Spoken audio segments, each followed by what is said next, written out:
What is going on, everybody? Welcome back to the channel, guys. Welcome back to Omar BYT, ladies and gentlemen, and welcome to another video, guys. Listen, guys, this is a new video. This is a new video concept that I'm going to be doing on my channel now, guys. Because listen, guys, obviously recently Barcelona just played in the Champions League. I did a match reaction recently. A few people didn't like my reaction. They had a lot to say. And basically, this video is going to be me reacting to basically some other fans' channels, right? Talking about the Barcelona game. Because listen, apparently, guys, I'm negative. You know, I'm a guy, I'm an undercover Arsenal fan.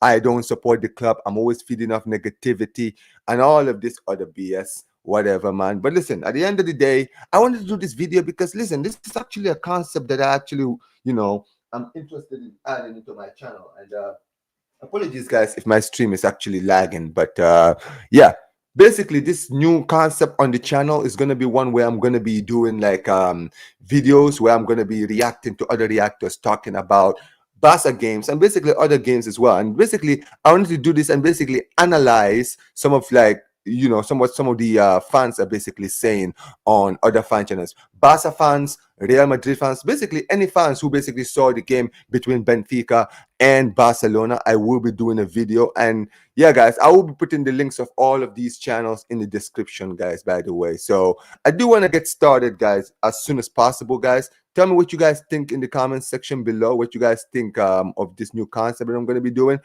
And like I said, for me, the reason I'm doing this concept is because recently I've been getting a lot of flag on my channel because, like I said, people didn't like my match reaction between Benfica versus Barcelona, right? Because I was kind of fuming because of some of the decisions that the manager, remember, the manager was making, not the performance. I wasn't angry with the performance.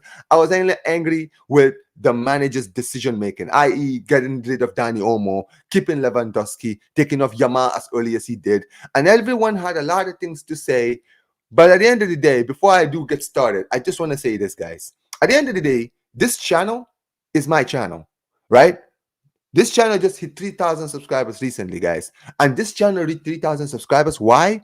Because of my opinions. Because I say what I think. I'm not here to impress anybody. You understand what I'm saying? You either like what I say or you don't like it, right? There is countless amounts of Barca channels who have over 100,000 subscribers, have millions of views.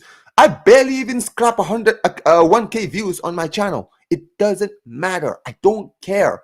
You understand what I'm saying? When I built this channel, I said this channel for me was going to be me speaking from the heart, saying what I think, saying my opinion. And I'm not here to sugarcoat it for anybody. You understand what I'm saying? And you know what? A lot of people have liked my channel. A lot of people love this channel, and I've gotten so many love since I've been here. I've only been doing this constantly for about 6 months, and I've already hit 3,000 subscribers, guys. So clearly, there's an audience who actually like my product. Now, not everyone is gonna like it, and I understand that. And I knew that the moment I arrived. I knew I was gonna ruffle some feathers. So many Barca fans were not gonna like the fact that I'm simple, straightforward. I shoot from the hip. I say whatever I say. I don't do the whole narrative that many other fans do, right? I knew this was gonna be the case, and I didn't care. I spoke from the heart, and I will not change anything about this channel. So if you like what I do, make sure you guys like the video, subscribe to the channel. Make sure you guys show some love. But listen, if this channel is not for you guys, then please move along. Please move along. Because let me tell you something. I am not going to be sugarcoat. I'm not going to be changing anything about this channel. All right. I got here by being myself, and I will remain here by being myself. And if I get to a point where people don't like my product, or I'm losing subscribers, or I'm not getting enough views, I don't care. At the end of the day, I don't get paid to do YouTube.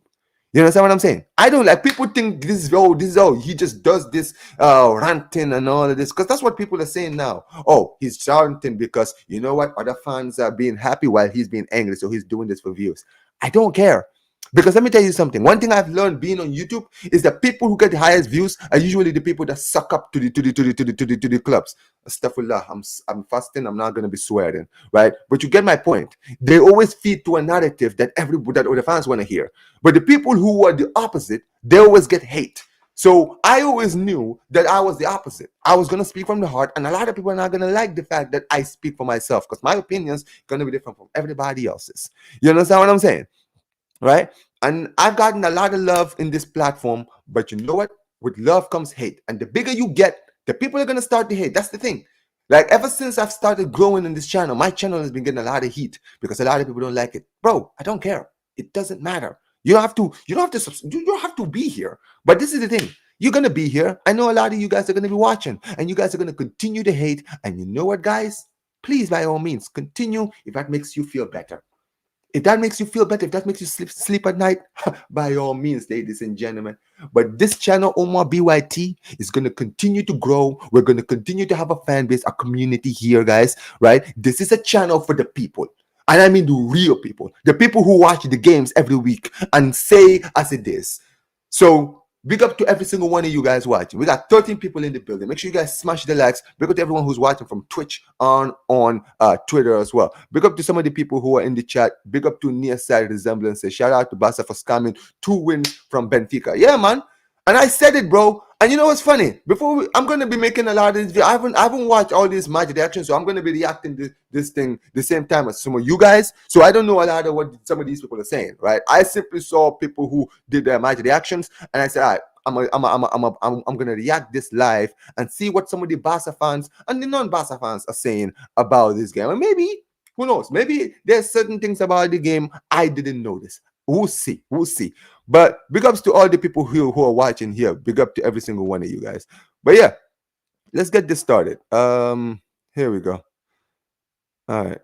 Now we're gonna start with one of my biggest, like a big supporter of this channel, guys. Shout out to my guy Hafed Barcelona boy. He's a guy who I've had in this channel countless amount of times. He's a guy who always shows love to the channel. It's a regular, funny enough, on the channel. We always do Blaugrana Buzz every single month, so expect us to do one this month as well. So big up to my guy Hafed. I do want to see what he has to say, guys, but we're gonna be watching this the same time as you guys. Let's see what my guy Hafed Barca boy had to say. Like I said, guys, I'll be putting the link to all these channels in the chat, okay, guys, and in the description as well. What's up, guys? It's your boy Barca boy 103. Just finished watching that match, and Barcelona have scammed the result in Lisbon, a 1-0 win, playing with 10 men for over 70 minutes of this game, keeping a clean sheet and okay, so we scammed the win. So I guess it's not just me then, right? Because apparently I'm the guy who's apparently I'm being negative when I said that it was an ugly win, but I'll take it. Now we got Barca boy saying the same thing. We scammed the win. I mean, this is the thing with scamming wins. Funny enough, what is wrong with scamming wins? In a game like that where we're down to 10 men, there's nothing wrong with scamming wins. And I didn't even have a problem that we scammed the win. You know what's ironic? I wasn't even surprised. I wasn't even angry because we scammed the win. I was angry with some of the decision making that the manager was making. Oh yeah, listen, no spoilers, AK. I'm gonna watch the whole thing. But big up to my guy Hafed. I knew Hafed was going to speak from the heart. He says, Liverpool did it. I have no shame. Why have shame? You were down to 10 men. Bro, it could have been worse. We could have lost the game. Like, that's the thing. You know what it is? A lot of these Barca fans think that when I got angry, I'm one of these fans who thinks we should always win games, entertaining, world-class, tiki-taka, beautiful, Jogo Bonito style football. Nah, man. I'm not one of those people. I don't care. In certain times, I don't like it being the norm. Don't get it twisted. But I'm not one of these people that are going to be sitting here saying, oh, we scammed the win. Oh, it's not good enough because we scammed the win. Who cares about scamming wins? Bro, if we scam the wins for the rest of the Champions League and we win the trophy, I'll be the most shameless person in this platform. I will be shameless. I don't care about scamming wins. You know what I mean? But I will call out the manager if I feel like there's certain things he did wrong that could have affected us. And whether we like it or not, there were things he did in the game that he could have affected us. And I'm gonna see. Well, let's see what Hafe has to say. Maybe he'll get shed some light Still into this. winning the game, taking an advantage back to the second leg next week at the Montjuic. Overall, it was a smash and grab from Barcelona without a shadow of a doubt. Benfica weren't clinical on the night. They had a few things go their way as well and still couldn't capitalize. The team was resilient, the team was strong, and they bring an advantage back to Catalonia next week. Now, before You know what's ironic? You know what's ironic about that point? I literally said this. I said if we played any other team in the Champions League, especially in this round, maybe by Club Brugge or maybe Feyenoord or one of those teams. If like think about it, we either had either PSG or Benfica. Imagine we played PSG yesterday. Imagine, just take your time, take a step back. Imagine down to 10 men against PSG after what they did to us last season. Bro, the amount of saves that Chesney had to make in the game against Benfica. Imagine Dembele and Bacola. I know they were poor yesterday, but imagine them with those chances. Imagine Kvaratskhelia against our team. Bro, don't give me a break, man. Seriously, give me a break. I don't want to hear it, man.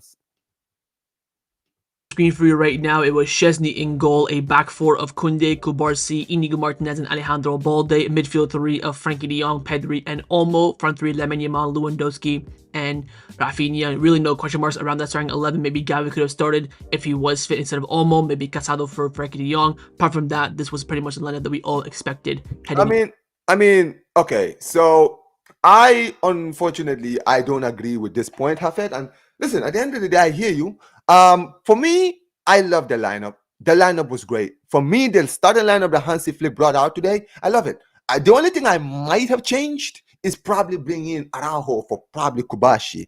You understand what I'm saying? And in the end, I proved my point because Araujo played most of the game and he was a rock in the center back alongside Inigo Martinez. You understand what I'm saying? So clearly I was right about that point. Jules Koundé and Alejandro Balde did their thing, bro. Our defense yesterday was the highlight of the game.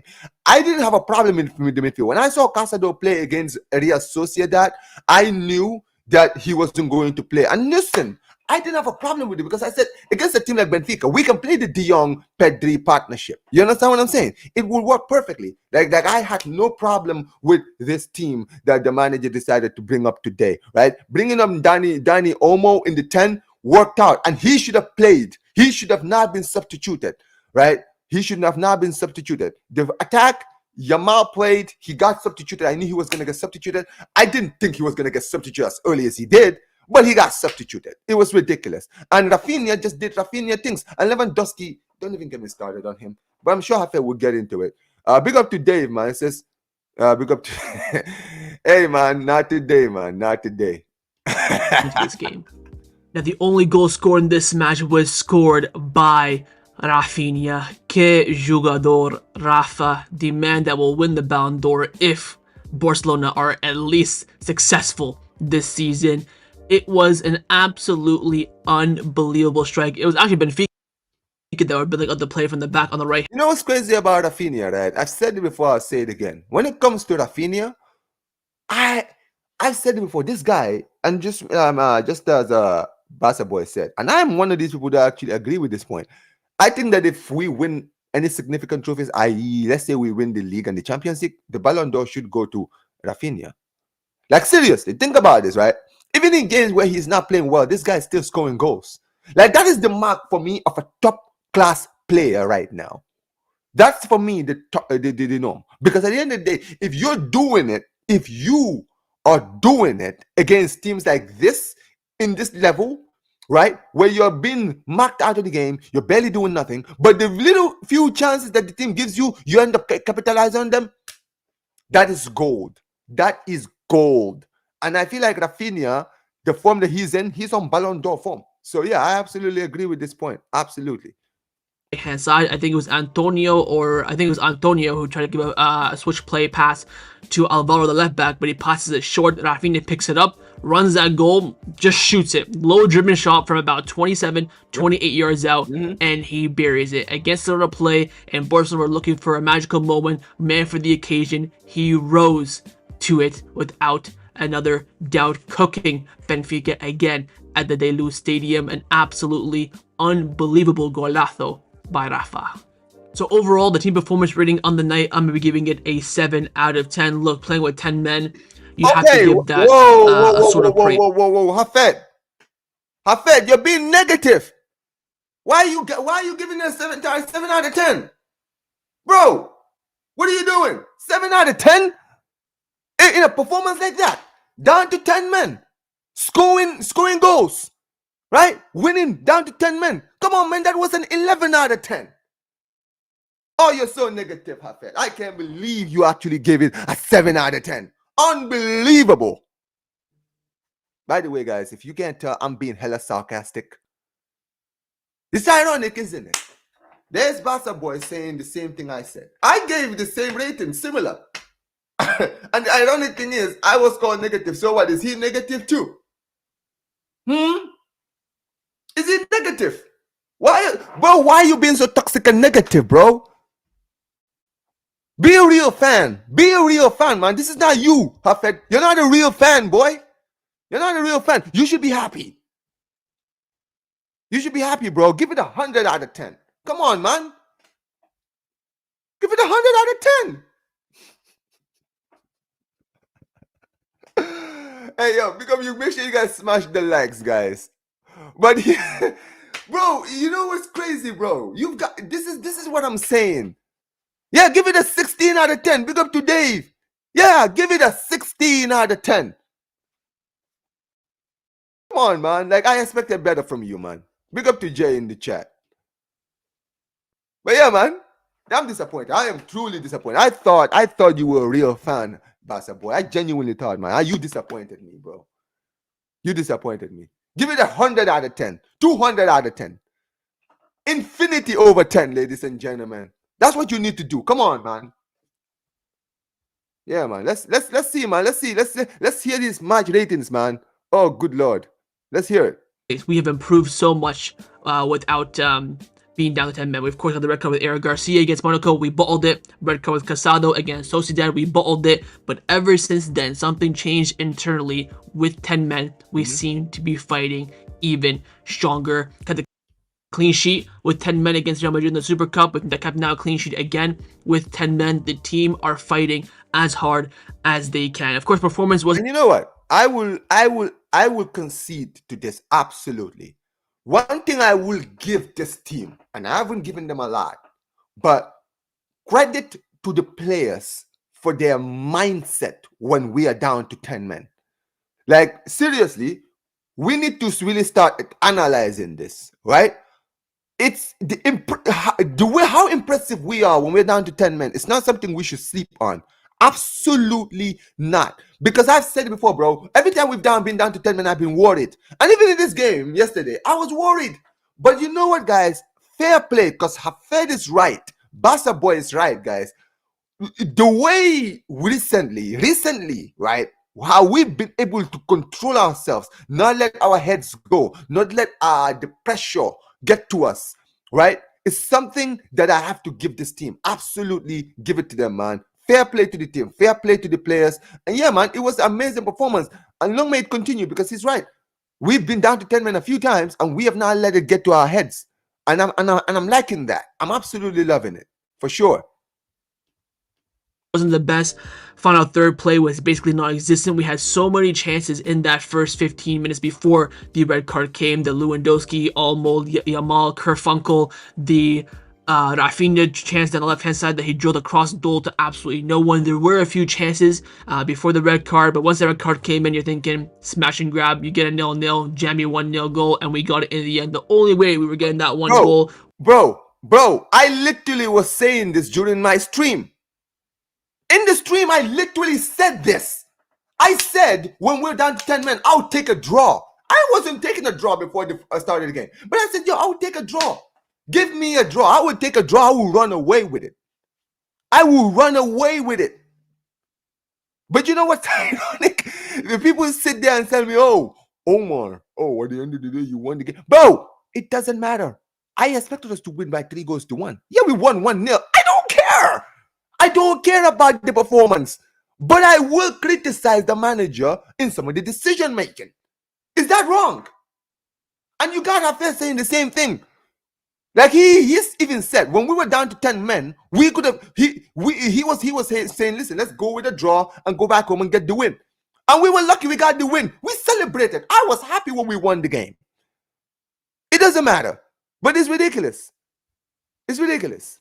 Was from individual brilliance, whether it be a penalty, free kick, or like Rafinha did an absolute cracker from distance. I do want to highlight again the defending of the team in that final 20 minutes. We gave a lot of the ball away. I was disappointed with the defending from the midfield.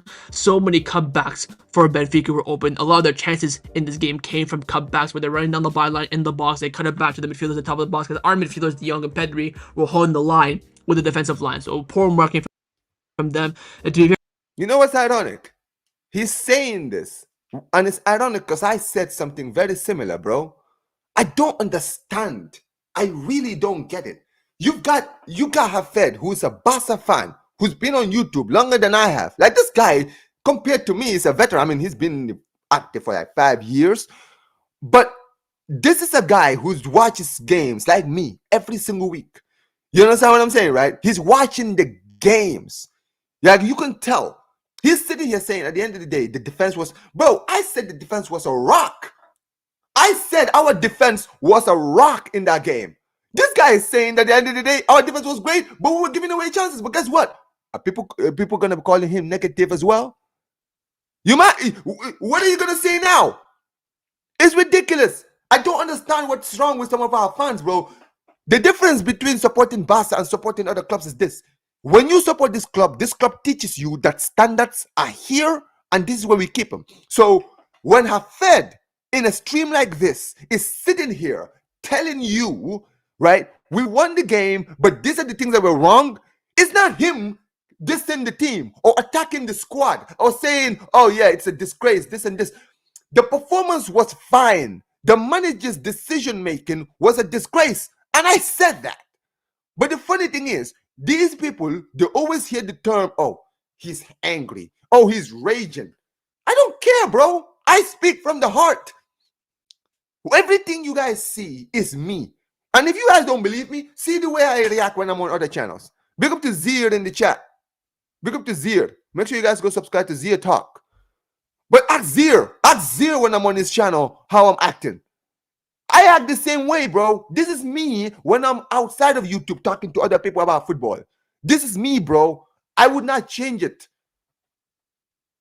And this is the same thing, bro. Because at the end of the day, bro, I'm a fan with standards. Because that's what it means to support a club of this level.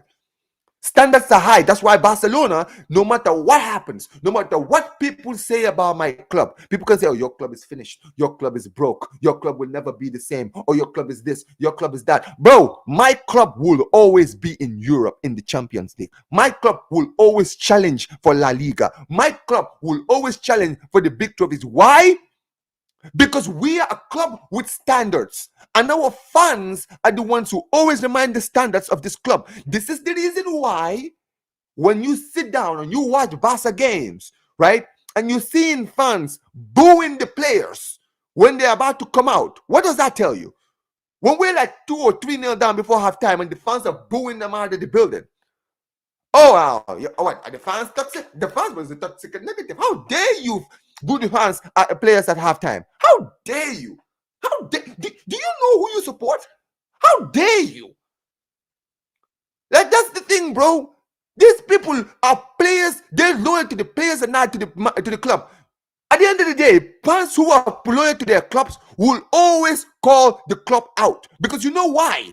You want to know why? Because let me tell you something. Whether it's Hansi Flick, whether it's the players, whoever it is, when everything goes down, guess who will still be here watching this team? I've been supporting this club for 19 years, bro. You think that at the end of you know how many legends, how many players, how many of my favorite players I've seen leave, how many of my favorite managers have left? I'm still here, and I'll still be here when all these guys are gone. So guess what? I speak from the heart and I say whatever I want because I know that when all these people are ready, they will all leave, they will all go, they will all retire, and I'll still be here. Simple. Yeah, big up to Zero, man. Big up to you every single time. Thank you, Zir. You literally mentioned, bro. You're proving my point. It's only about delivery. These people don't, bro. I bet you, these people don't watch games. They don't watch football matches. To them, all they do is just sit down and just see. Oh, Barca won 1-0. Oh yeah, we're in the ascendancy. Oh, Barcelona won by 4 goals. Oh yeah, 10 out of 10 performance. Guys don't watch the game. Some of these people, I swear to God, all they do is just sit down, go to FootMap or SofaScore, check the scores, check, goal scorer stats. I have to sit here on the internet listening to brain dead fans telling me that, oh, Yamal is not as good as he is because he doesn't get goals and assists. Bro, I don't watch game. Bro, let me tell you something, bro. Go do that whole goals and assists thing to someone else. Over here, on Omar BYT here, we watch games and we analyze games. It's that simple. Big up to Zir. Zir is another one. Exactly. This guy is a Bayern Munich fan. Go check his channel. Go subscribe to Bayern View and Zir Talk. Go see what this guy said. Bro, this guy support Bayern Munich. Their team, right, basically dominates the league. Their team league is basically the embodiment of a one-team league. Guess what, bro? Despite everything, this guy is saying that if the manager wins the league and if the manager doesn't win the league, it doesn't matter what he does, he should be sacked. What does this guy must be toxic and negative then? But yeah, let's continue, guys. I don't want to continue this. You're right, Benfica, they probably deserve that goal in this game. If we're being completely honest, I think the Pavlov's chance in the second half he should have buried. There are so many other chances where someone else came and saved us, who we'll talk about in the player's individual rating, but we have scammed a result and we take it. At the end of the day, 90 minutes ends, it comes down to what the result is. We have a clean sheet, we got our goal advantage in the Montjuic next week. Unfortunately, the tie is not over yet. Again, a 1-goal margin isn't enough to really go into that game and say, yeah, okay, we're good. But an advantage nonetheless, we will take it. But again, the team tonight fought. Hafe, you don't sound happy, bro. You don't sound happy. What? Why do you sound negative, bro? Why do you sound like this? You don't sound like you're happy, bro. You sound like you're pissed off. Why are you so pissed? Like seriously, why are you so pissed? You should be happy, bro. You should be, bro. Come on, man. Like, why are you so angry, bro? Like, look at your face. Look at your face. Does that look like the face of a person who's happy about a victory? By the way, guys, like I said, I'm being sarcastic. For any of you guys, go and clip this and go and show it to him. All right. Shout out to Hafed. That's my guy. Big up to Hafed every single time. One of the few real ones in the platform here, guys. All right. Big up to my guy Hafed. But you get my point. He's literally sitting here saying the tie is not over. Is he negative? Is he toxic and negative? Is he? Whatever, man. You guys need to get a life. I swear to God. Fought very hard. I understand that Benfica had a week off. We of course played during the weekend. We now have another weekend game as well. The schedule has been intense, but they went out there and they fought. They fought very hard. They defended with their lives in that last 20 minutes, whether it be Arujo, Inigo was an absolute fucking warrior in this game. Pedri, Balde was going up for cramp. I think Pedri had some cramp at the end of the game as well. They fought for this win and they fully deserve it. Of course, Barcelona game has won. A draw would have been the most fair result in my opinion. Maybe you could even argue a Benfica win. I couldn't really argue a Barcelona win, but we have walked away with the victory. And bro, Zir, I mean, listen to what he's saying, guys. He's sitting here as a Barca fan telling you that if you watch the game all around, you would say that either a draw was the fair score or Benfica win. But Barca won. But it's ironic because